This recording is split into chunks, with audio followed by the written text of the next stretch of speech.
Hello everyone, welcome to this session. I am Anamika and today I am here with the same chapter, that is cell structure and function. In the previous video students, you have read about the cell division. That means what are the various types of the cell division like mitosis, meiosis.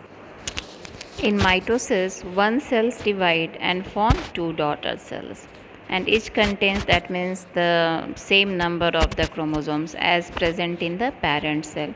But in meiosis, one cells divide and form four daughter cells, and all contains half the set of the chromosomes that is present in the parent cells. In this video students, we will discuss about the short questions answer of chapter 7. Already that means we have discussed the objective questions in the Zoom classes.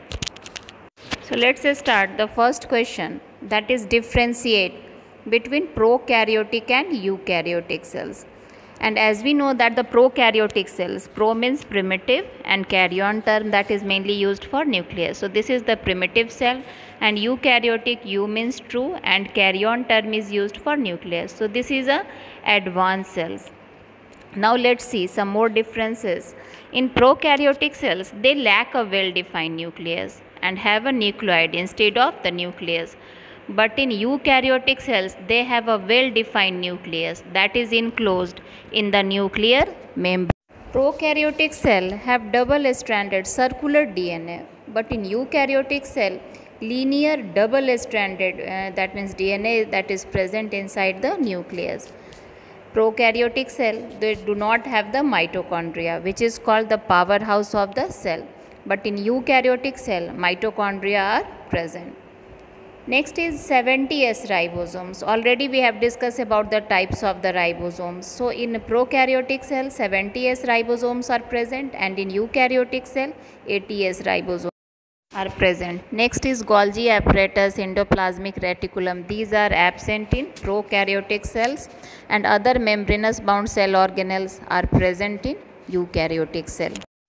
The next difference, that is the differentiate between multicellular and unicellular organisms.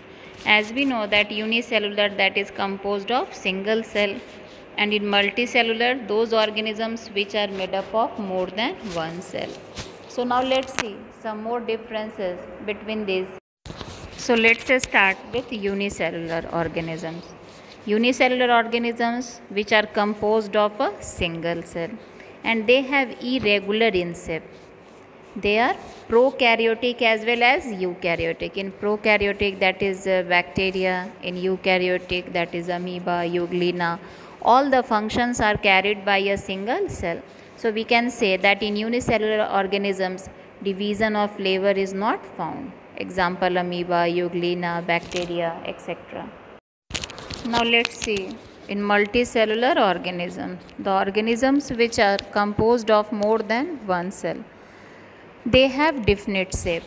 They are generally eukaryotic organisms. In unicellular, they are either eukaryotic or prokaryotic. In multicellular organisms, division of flavor is found.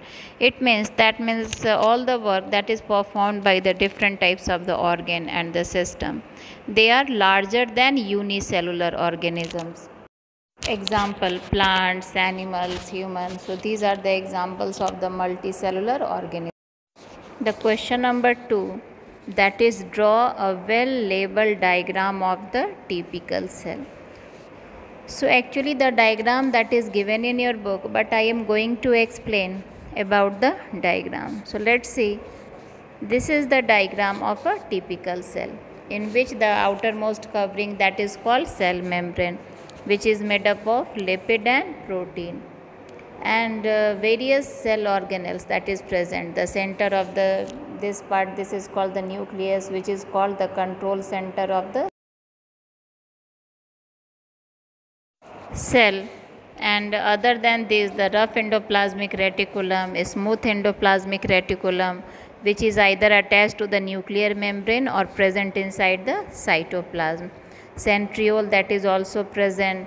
Golgi complex, mitochondria, and lysosomes also. So these are mainly, that means, present in a typical cell, and along with this, jelly-like substance, that is called cytoplasm. Next question is write short notes on first plastids. So plastids are generally double membranous structure present only in plant cells, and they are generally of three types: chloroplast, leucoplast and chromoplast, and all are interconvertible plastids. Next is centrosomes. Centrosomes present only in animal cells, and they do not have any membranes. That means they are membraneless organelles, and they helps in cell division. Actually, during cell division they forms the spindle fibers, and they contains two centriole. The next is cell membrane. It is a thin outer layer of the cell. It is called that means you can say the surrounding, outermost covering. It separates the cell and its contents from the surroundings. It regulates the entry and exit of the substances in and out of the cell. It is made up of protein and lipid. So that means the bilayer of the lipid, and that is in which proteins are embedded. The next question, that is briefly explain about the nucleus. The nucleus, that is a large spherical body surrounded by double membrane called nuclear membrane. The liquid inside the nucleus is called nucleoplasm, and nucleoplasm, it contains nucleolus and the chromatin material which forms the chromosomes, and chromosomes, that is responsible for the various characteristics because genes are present on that, which is the hereditary material. And because that means the nucleus control the various activities inside the cell, it is also called brain of the cell or control center of the cell. Now the next question, that is what are the different shapes of the cell? Explain with example. So let's see. Actually, all cells are not identical. They vary in their shape and sizes. And on the basis of the cells, cell of shape, that means they are of various types, like WBC, that is amoeboid shape, nerve cell, that is elongated, RBC, that is disc-like, and guard cell, that is kidney-like. So many other cells also which having the various shape. Next question, that is why is cell division important? Actually, cell division, that is the process by which a parent cell divides into two or more cells. It is important because it helps in the growth and developments of the body. It also helps in the body repair mechanism. That means the replacement of old and worn out cell. Okay, thank you students. I think the question that is discussed, that should be clear to you. In the next video, we will see the long answer type questions. Okay.